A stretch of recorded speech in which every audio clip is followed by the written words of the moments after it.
এবার 2024 আইপিএল শুরুর আগেই হার্দিক পান্ডিয়ার নেতা হতে দুই সতীর্থকে নিয়ে রোহিত শর্মা মুম্বাই ইন্ডিয়ান্স ছেড়ে চেন্নাই সুপার কিংসে যোগ দিচ্ছেন। তবে এ ব্যাপারে নিলাম শেষে জবাব দিলেন ধোনির দল চেন্নাই সুপার কিং। চলুন আজ জানাবো কি জানিয়েছে চেন্নাই সুপার কিং এবং রোহিত শর্মা আর দুই ক্রিকেটার কারা। তবে তার আগে জানিয়ে রাখি দর্শক বন্ধুরা, আপনারা যদি আমার চ্যানেল নতুন হন তো অবশ্যই আমার চ্যানেলটি সাবস্ক্রাইব করে সঙ্গে থাকুন পরবর্তী ভিডিও পাওয়ার জন্য। চলুন শুরু করি। হার্দিক পান্ডিয়াকে দলে নেওয়ার পর তাকে অধিনায়ক করেছেন মুম্বাই ইন্ডিয়ান, সরিয়ে দেওয়া হয়েছে রোহিত শর্মাকে। তবে তারপরেই শুরু হয়েছে নানা রকম জল্পনা। শোনা গিয়েছে খুশি হতে পারেনি এই সিদ্ধান্তে রোহিত শর্মা এবং খুশি হতে পারেনি সূর্যকুমার যাদব, জাসপ্রীত বুমরার মতো সিনিয়র ক্রিকেটাররাও। তাই তারা নাকি এবার দল ছাড়তে চাইছে। তাই এই সুযোগ বুঝে নাকি তিন ক্রিকেটারকে দলে নিতে চাইছেন চেন্নাই সুপার কিং। তবে এবার এত সব জল্পনা নিয়ে মুখ খুললেন চেন্নাই সুপার কিং।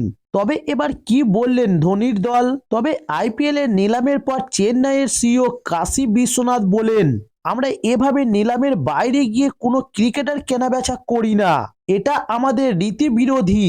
এখনো পর্যন্ত মুম্বাইয়ের সঙ্গে ক্রিকেটার কেনাবেচা নিয়ে আমাদের কোনো কথা হয়নি, আমরা কথা বলতেও চাই না। বিশ্বনাথ স্পষ্ট করে দিয়েছেন যে নিলামের নিজেদের দল গুছিয়ে নিয়েছেন তারা, তার বাইরে কোনো ক্রিকেটারকে কিনতে চায় না তারা। তবে অন্যদিকে রোহিতদের অন্য দলে যাওয়ার দাবি উড়িয়ে দিয়েছেন মুম্বাইয়ের এক কর্তা। তবে নাম প্রকাশে অনিচ্ছুক এক মুম্বাইয়ের কর্তা এক ওয়েবসাইটে বলেছেন, চারদিকে যে প্রতিবেদন বা খবর প্রকাশ হচ্ছে তা পুরোপুরি ভিত্তিহীন এবং অসত্য। মুম্বাই কোনো ক্রিকেটার দল ছাড়তে চান না, আমরাও কাউকে অন্য দলে বিক্রি করছি না।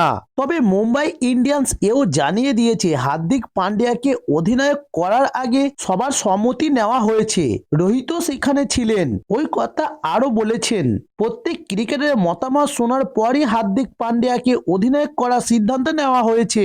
রোহিতকেও জানানো হয়েছিল এই সিদ্ধান্ত নেওয়ার পিছনে অন্যতম ভূমিকা ছিল ওর। তবে দুবাইয়ে আইপিএল এর নিলামে উঠেছিল রোহিতের নাম।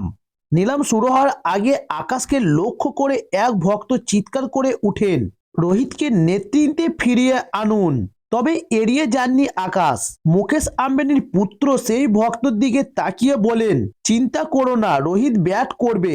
আকাশের এই কথা থেকে পরিষ্কার রোহিতকে শুধু ব্যাটার হিসাবে ভাবছেন তারা। হার্দিকের নেতৃত্বেই এবার এগোবে মুম্বাই ইন্ডিয়ান্স। তো দর্শক বন্ধুরা, এই ছিল আজকে নিউজ। সামনে আইপিএল এ আরো নিত্য নতুন ভিডিও পাওয়ার জন্য অবশ্যই আমার চ্যানেলটি সাবস্ক্রাইব করে সঙ্গে থাকুন।